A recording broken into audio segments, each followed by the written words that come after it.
எல்லாவற்றுக்கும் தேர்வு வைக்கிறவங்க, நாட்டையே இவ்வளவு எல்லாவற்றையும் நிர்வகிக்கிற தலைவர்கள் என்ன தேர்வு எழுதுகிறாங்க?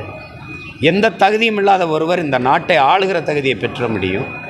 ஆனால் ஒரு வழக்கறிஞர் நீதிபதியாக தேர்வு எழுதணும், ஒரு காவல்துறை அதிகாரியாகவோ அல்லது மாவட்ட ஆட்சி பணிக்கோ இந்திய குடிமை பணிக்கு வரவோ தேர்வு எழுதணும். எல்லாவற்றுக்கும் தேர்வு தேர்வு தேர்வு. கல்வியிலே தலை சிறந்த நாடாக இருக்கிற தென்கொரியா 8 வயதில் தான் பிள்ளைகளை முதல் வகுப்பிலே சேர்க்குது. நீங்கள் 8 வயதில் என் பிள்ளைகளை பொது தேர்வு எழுதுன்றீங்க. அந்த இடத்துல தோத்துருச்சுன்னா அது கல்விங்கிறது ஒரு எப்படி சொல்கிறது, ஒரு நஞ்சாயிராதா? அந்த பிஞ்சு நெஞ்சுக்குள்ளே போய் விழுது. பள்ளிக்கூடம்ங்கிறதே ஒரு கொலைக்களம் மாதிரி ஆயிராதா? எப்படி அது வரும் பள்ளிக்கூடத்துக்கு? நீங்கள் இப்போ பார்க்குறீங்க, இப்போ இந்த ஆட்சியில் நீங்கள் அது செய்தியாக்குறது இல்லை. இப்போ நீட்டு தேர்வு எழுதிட்டு தேர்ச்சி பெறுவோமோ இல்லையோங்கிற ஐயத்தில் ஒரு தங்கச்சி இறந்துருக்கால இல்லையா? இறந்துருக்கால. அப்போ 12ஆம் படிச்சுட்டு +2 தேர்ச்சி பெற்று வந்த பிள்ளைகளே இந்த நீட்டு தேர்வை எதிர்கொள்ள முடியாமல் மன முதிர்ச்சி இல்லாமல் இறந்து போகிறாங்க.